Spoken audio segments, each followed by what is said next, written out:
ایک صحابی تھے تو ان کے پاس ایک بندہ آیا، کہا کہ آپ کا مکان جل گیا۔ انہوں نے فرمایا کہ نہیں جلا۔ کچھ ٹائم بعد دوسرا بندہ آیا، اس نے بھی آ کے یہی خبر دی ان کو کہ آپ کا مکان جل گیا۔ اس نے یہی فرمایا کہ نہیں جلا میرا مکان۔ پھر تیسرا بندہ آیا، اس نے بھی آ کے خبر دی کہ آپ کا مکان جل گیا ہے۔ انہوں نے فرمایا کہ نہیں جلا۔ پھر ایک چوتھا بندہ آیا، اس نے کہا کہ اس صحابی رضی اللہ تعالیٰ عنہ سے کہا کہ آپ کا مکان نہیں جلا، آپ کے شعلے آپ کے مکان تک چلے گئے، شعلے بہت زیادہ بلند تھے لیکن آپ کا مکان نہیں جلا، آپ کے مکان تک گئے لیکن وہاں پہ جا کے ختم ہو گئے، آپ کا مکان نہیں جلا۔ تو صحابہ رضی اللہ تعالیٰ عنہ نے فرمایا کہ مجھے یقین تھا میرے اللہ پر کہ وہ میرا مکان نہیں جلے گا، کیونکہ رسول اللہ صلی اللہ علیہ وآلہ وسلم نے فرمایا جو بندہ یہ دعا پڑھتا ہے تو شام تک اس کو کوئی مصیبت نہیں پہنچی، کوئی نقصان نہیں ہوگا۔ جو شام کو یہ دعا پڑھتا ہے صبح تک اس کو کوئی مصیبت نہیں پہنچے گی۔ تو مجھے یقین ہے کہ میرا مکان نہیں جلا۔ تو صحابہ کا ایمان تھا، توکل اللہ تعالیٰ پر تھا، تو انہوں نے یہ دعا پڑھی کہ میں نے صبح یہ دعا پڑھی تھی، مجھے یقین تھا کہ میرا مکان نہیں چلے گا۔ وہ دعا کیا ہے؟ چلے ہم پڑھتے ہیں اس دعا کو، تو آپ بھی پڑھیں، اس دعا کو یاد کریں، بچوں کو یاد کریں اور صبح شام اس دعا کا اہتمام کیجیے۔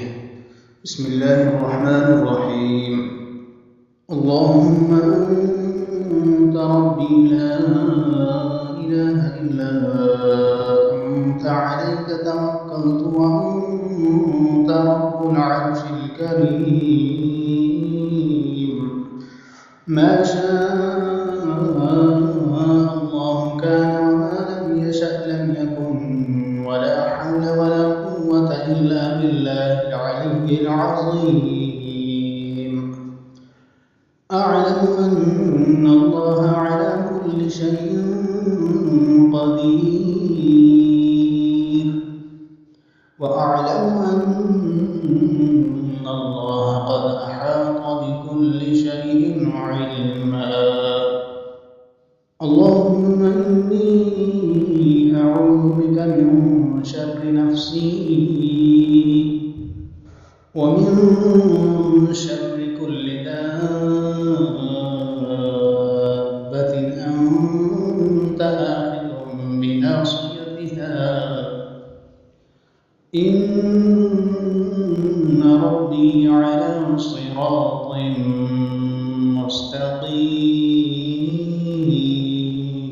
مستقيم۔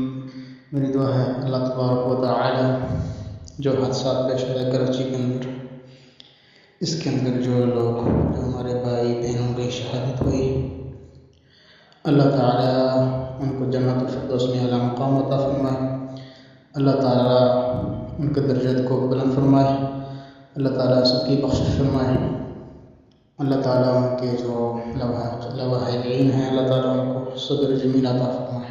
اللہ تعالیٰ سے دعا ہے اللہ تعالیٰ ہم سب کی حفاظت فرمائے، اچانک اور حادثاتی موت سے اللہ تعالیٰ ہماری حفاظت فرمائے، اللہ تعالیٰ مرنے سے پہلے ہمیں پکی اور سچی توبہ کی توفیق عطا فرمائے اور ہمارا خاتمہ ایمان پر فرمائے، آمین ثم آمین یا رب العالمین۔ ایک صحابی